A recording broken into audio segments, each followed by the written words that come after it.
As global economic uncertainties loom, the outlook for mid-sized businesses has become an increasingly pressing concern.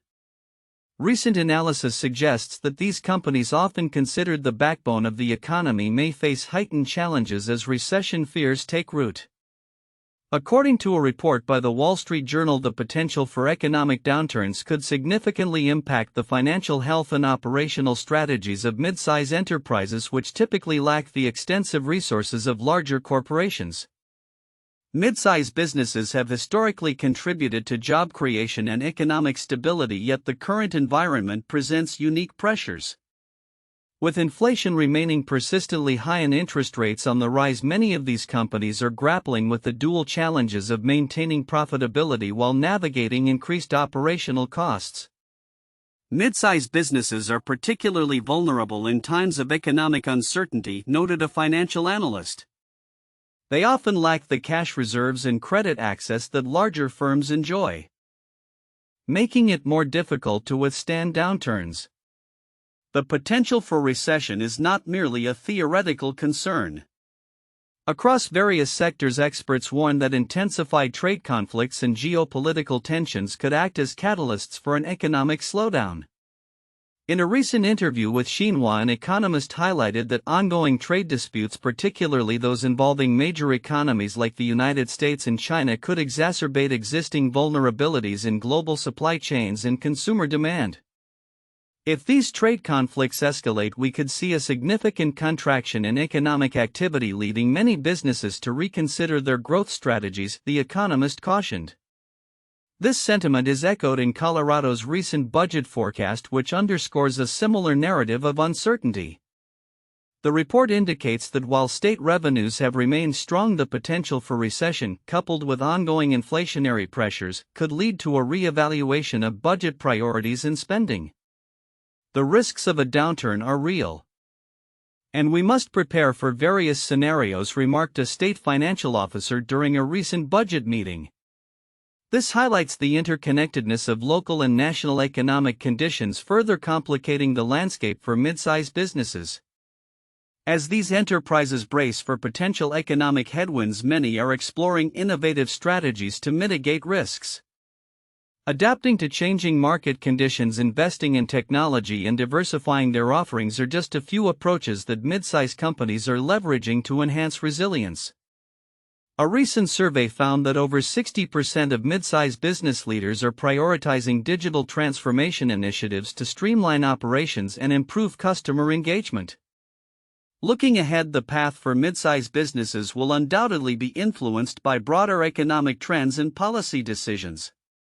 As they navigate this complex landscape, the ability to remain agile and proactive will be crucial. While the threat of recession looms, the resilience of mid-sized businesses may also present opportunities for growth in emerging markets and sectors. As we continue to monitor these developments, the ability of these enterprises to adapt and innovate will play a significant role in shaping the future of the economy. In an exciting start to the 2025 college basketball season, the Wilmington Wildcats have achieved a remarkable milestone by beginning the season 2-0 for the first time since 2018. This resurgence not only highlights the team's potential but also rekindles the hopes of fans and players alike for a successful campaign ahead. The Wildcats showcased their prowess on the court in a thrilling opener against their rivals, where they demonstrated a blend of tenacity and skill. Coach Jamie Collins praised his team's efforts, stating the players worked hard during the offseason, and it shows. They are playing with a confidence that we have not seen in recent years. This sentiment encapsulates the enthusiasm surrounding the Wildcats as they strive to elevate their performance to new heights. Statistically, the Wildcats' success can be attributed to their improved offense and defense. In their first two games, they averaged 78 points while limiting opponents to just 65, a stark contrast to their previous season's figures. The emergence of key players, particularly sophomore guard Alex Johnson, who has been pivotal in both scoring and playmaking, has drawn considerable attention. Johnson stated, "It feels great to contribute to the team's success. We have a strong bond and I believe we can achieve great things together this season." Analyzing the impact of this early success, It is clear that it not only boosts the team's morale but also enhances their standing in the league. The Wildcats are currently positioned favorably for a postseason run, a prospect that seemed distant in recent seasons. Sports analysts are already speculating on the potential for an invitation to the NCAA tournament should the team maintain its momentum. In addition to on-court performance, the Wildcats fan base has shown renewed vigor with increased attendance at games and heightened engagement on social media platforms. The palpable excitement is evident as die-hard supporters express optimism that this could be the year the Wildcats return to prominence in college basketball. As the season unfolds, all eyes will be on Wilmington to see if they can sustain their winning streak and continue to build on this promising start. The Wildcats' journey serves as a reminder of the unpredictable nature of sports, where a few victories can reignite passion and hope among players and fans alike. With upcoming games against formidable opponents, the stakes will only get higher, and the Wildcats will need to harness their early season success to navigate the challenges ahead. In the evolving landscape of higher education, the role of elite Division I athletics has sparked a contentious debate. Are these programs a vital asset propelling universities forward, or do they serve as an anchor holding back institutional progress? This question has gained traction as educational institutions grapple with their identities and missions in a rapidly changing world. Division I athletics, characterized by their high levels of competition and substantial funding, are often seen as a double-edged sword. On one hand, they can enhance a university's visibility and prestige, attracting prospective students and increasing alumni engagement. As noted by a recent Forbes article, universities with strong athletic programs often enjoy heightened media attention and recruitment advantages. A winning football or basketball team can turn a university into a household name, the article states, highlighting how athletic success can translate to increased enrollment and financial donations. However, the financial burden associated with these programs cannot be overlooked.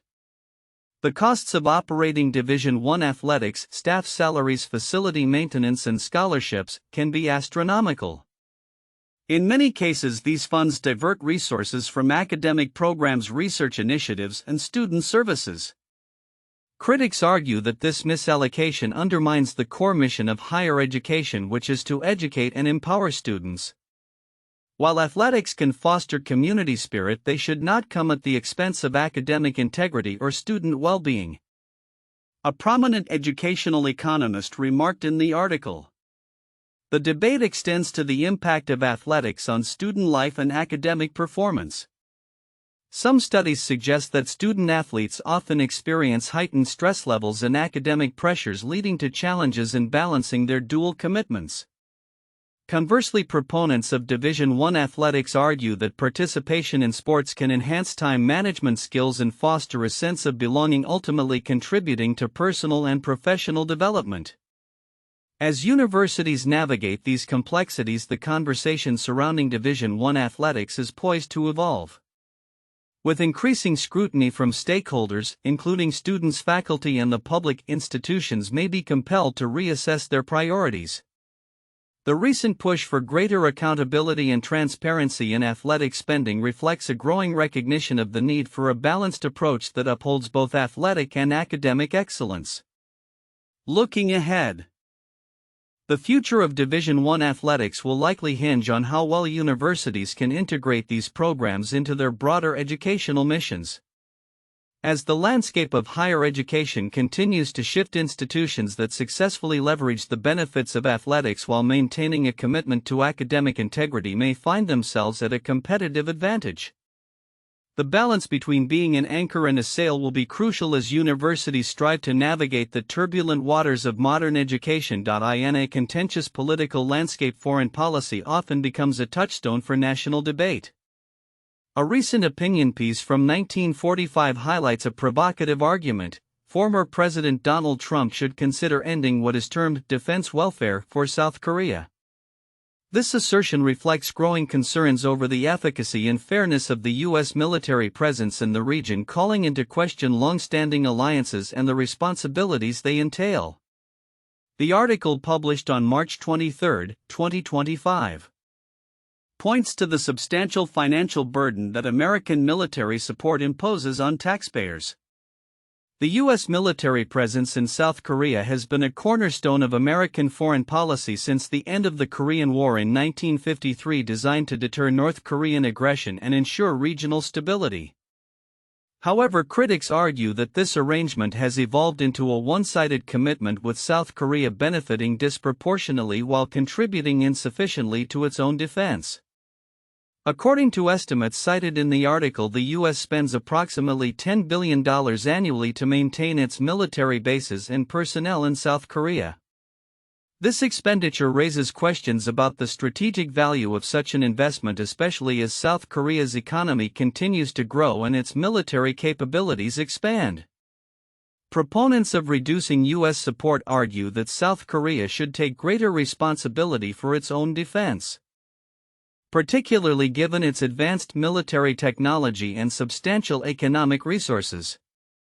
The implications of altering this defense relationship are significant.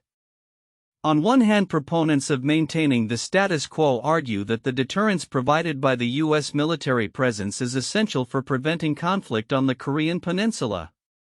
A swift withdrawal could embolden North Korea, leading to increased tensions and potential conflict, a defense analyst noted. On the other hand, advocates for change suggest that South Korea has reached a stage where it can independently manage its defense needs, thus allowing the U.S. to reallocate its resources to other global hotspots. This debate is not merely academic, it resonates deeply within the context of U.S.-China relations. As China continues to assert its influence in the Asia-Pacific region, the U.S. must carefully consider how best to allocate its military assets. Some analysts argue that a reevaluation of commitments in South Korea could free up resources to counterbalance China's growing assertiveness elsewhere. In conclusion, the discussion around U.S. defense welfare for South Korea encapsulates broader themes of accountability, strategic interests, and the future of international alliances. As the geopolitical landscape evolves, the decisions made by U.S. policymakers will have far-reaching consequences. The question remains, will the U.S. continue to shoulder the burden of South Korea's defense, or will it push for a recalibration of this long-standing military partnership? As experts weigh in, the evolving dynamics of this relationship will be crucial to watch in the coming years, especially as both nations navigate the complexities of regional security and global power shifts. In an era where technological advancements and societal shifts are reshaping education, a recent critique has emerged highlighting the inadequacies of universities in adapting to the current moment. According to Bloomberg, many institutions of higher learning are falling short of expectations, struggling to meet the evolving demands of both students and the job market. This disconnect raises significant questions about the future of higher education and its role in preparing graduates for an increasingly complex world. As the workforce becomes more dynamic and technology-driven, the traditional university model is being challenged. A growing body of evidence suggests that graduates are entering the job market lacking essential skills that employers prioritize. A recent survey indicated that 75% of employers find recent graduates poorly prepared for the workplace, citing a lack of critical thinking, problem-solving abilities, and adaptability. These skills are crucial in today's fast-paced environment, yet universities seem unable to bridge the gap between theoretical knowledge and practical application. The criticism extends beyond just the curriculum. It addresses the very structure of university education itself. Many institutions have been slow to integrate technology into their teaching methods, relying heavily on outdated pedagogical approaches. As noted by education reform advocates, universities need to rethink their educational models to remain relevant. The world is changing rapidly, and so should our approach to learning. This sentiment reflects a growing frustration among students who demand more from their educational experience, including real-world applications and hands-on opportunities that traditional lectures often lack. Moreover, the financial aspect of higher education is under scrutiny. The rising cost of tuition, coupled with an increase in student debt, has led many prospective students to question the value of a university degree. With alternative pathways, such as coding bootcamps, online courses, and vocational training, gaining traction, the traditional university model is at risk of being viewed as an outdated relic. A report from the Education Data Initiative states that the average student loan debt for graduates has reached an alarming $30,000, prompting many to seek more cost-effective education options that offer immediate job placement.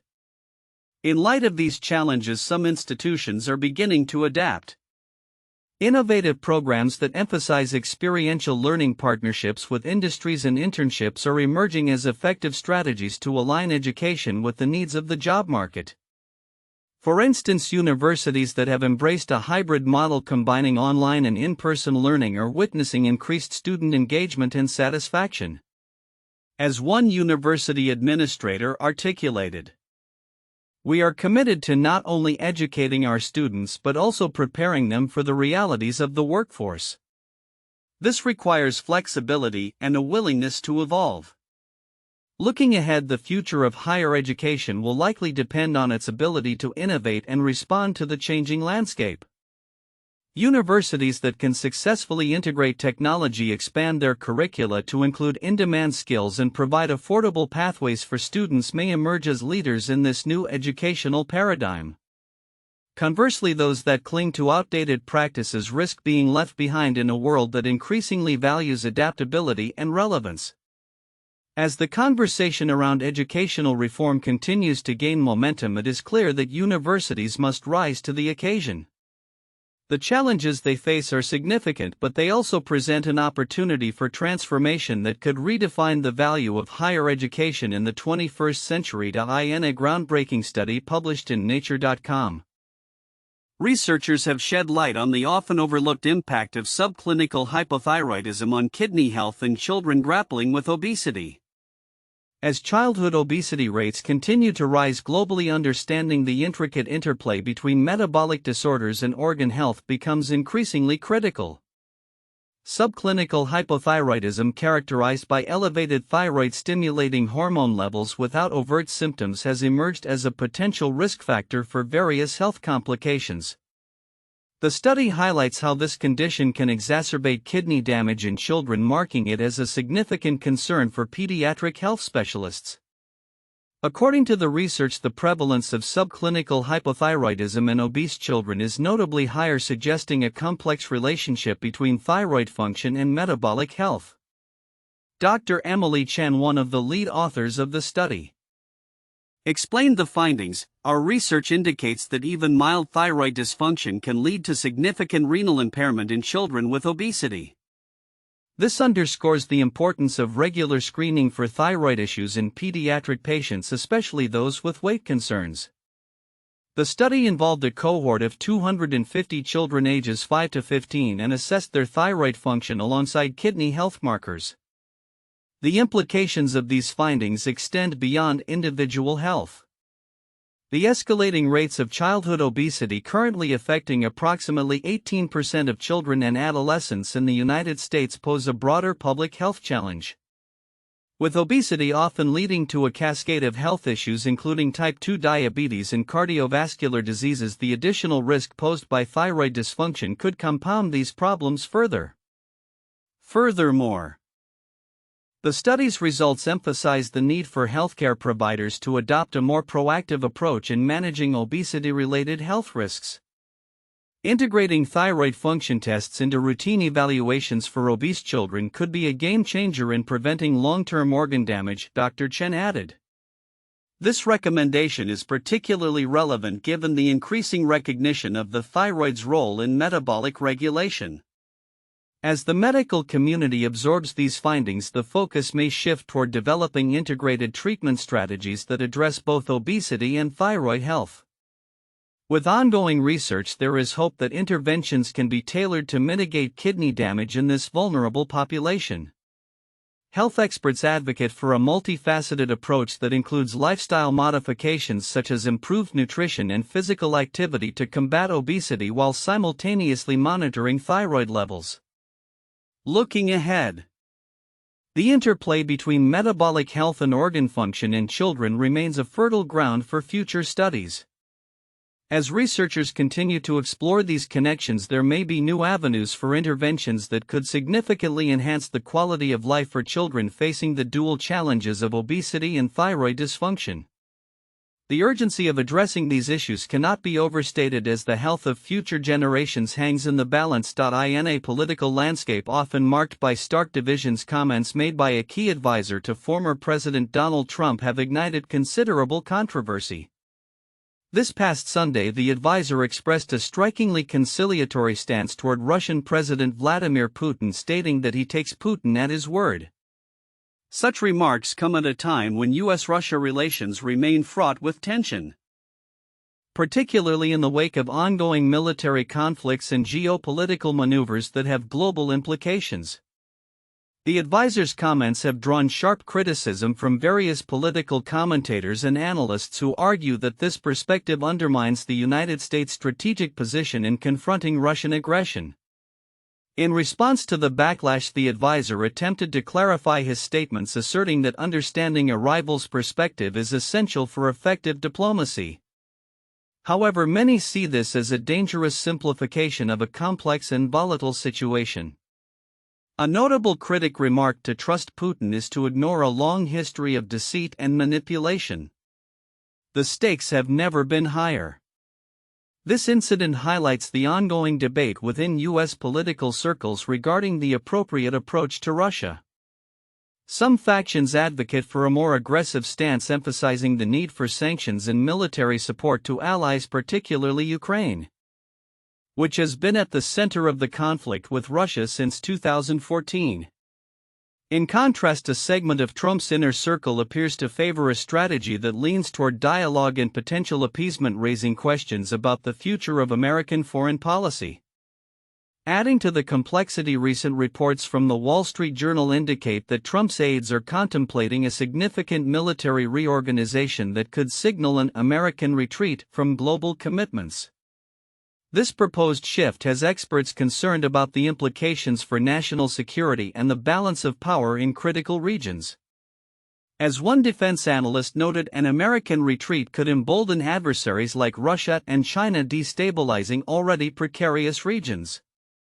As the United States grapples with these internal debates, the situation in Ukraine continues to evolve, prompting calls for a re-examination of U.S. engagement strategies. An opinion piece in the Lewiston Sun-Journal emphasized the necessity of leveraging U.S. power to support Ukraine effectively, arguing that a failure to do so could lead to dire consequences not only for Ukraine but for the broader international order. Looking ahead, the unfolding dynamics of U.S.-Russia relations and the internal discourse within American politics will likely shape the global geopolitical landscape. With the 2024 presidential election on the horizon, candidates' positions on foreign policy could become pivotal, influencing voter sentiment and international alliances. As discussions continue, one thing remains clear: the interplay between diplomacy and military readiness will be crucial in defining America's role on the world stage in the coming years. In a surprising turn of events, D-Wave Systems, a leading player in the quantum computing landscape, has experienced a significant decline in its stock prices, coinciding with NVIDIA's recent pivot from skepticism to advocacy for quantum technologies. This development highlights the dynamic and often unpredictable nature of the tech industry, where the fortunes of companies can shift rapidly based on broader market sentiments and technological advancements. NVIDIA, renowned for its graphics processing units GPUs, has long been viewed as a skeptic of quantum computing's potential. However, recent statements from NVIDIA executives indicate a newfound enthusiasm for the technology. Quantum computing is no longer a distant dream, it is increasingly becoming a reality that we must embrace, said NVIDIA CEO Jensen Huang during a recent conference. This shift has ignited speculation about the implications for companies like D-Wave, which has been at the forefront of quantum annealing technology but has struggled to gain broader market acceptance. The market's reaction has been swift. D-Wave stock has fallen sharply, with analysts attributing this downturn to fears that NVIDIA's endorsement could overshadow D-Wave's offerings. Investors are concerned that NVIDIA's entry into the quantum space could lead to increased competition that D-Wave may not be able to withstand, noted financial analyst Sarah Jones. This sentiment is compounded by NVIDIA's robust resources and established presence in the tech sector, making it a formidable contender for market dominance in quantum computing. Moreover, the implications of NVIDIA's shift extend beyond D-Wave. The tech community is abuzz with discussions on how this endorsement could catalyze investments and innovations in quantum technologies across the board. If NVIDIA leverages its GPU capabilities to enhance quantum computing, the entire landscape could evolve rapidly, potentially making quantum solutions more accessible and effective for enterprises looking to solve complex problems. Despite the challenges, D-Wave is not without its strengths. The company has made significant strides in demonstrating the viability of quantum computing for optimization problems, particularly in sectors such as logistics and finance. D-Wave's president and CEO Alan Baratz expressed optimism regarding the company's future. "We believe that our unique approach to quantum computing will continue to set us apart. We are committed to driving innovation in this space and will adapt as necessary to navigate these changes." Looking ahead, the intersection of quantum computing and traditional computing technologies appears poised for further exploration. With NVIDIA's newfound enthusiasm, there may be an influx of resources and talent into the quantum space, potentially leading to breakthroughs that have previously been thought unattainable. As the industry evolves, D-Wave will need to strategize effectively to maintain its relevance, possibly by emphasizing its unique technology and exploring partnerships that could bolster its position in this competitive arena. In conclusion, as D-Wave grapples with its stock decline amidst NVIDIA's shift in perspective, the broader implications for the quantum computing sector are profound. The future holds promise for accelerated advancements as major players like NVIDIA engage more deeply with quantum technologies. How D-Wave navigates this landscape will be crucial in determining its trajectory in this rapidly changing field.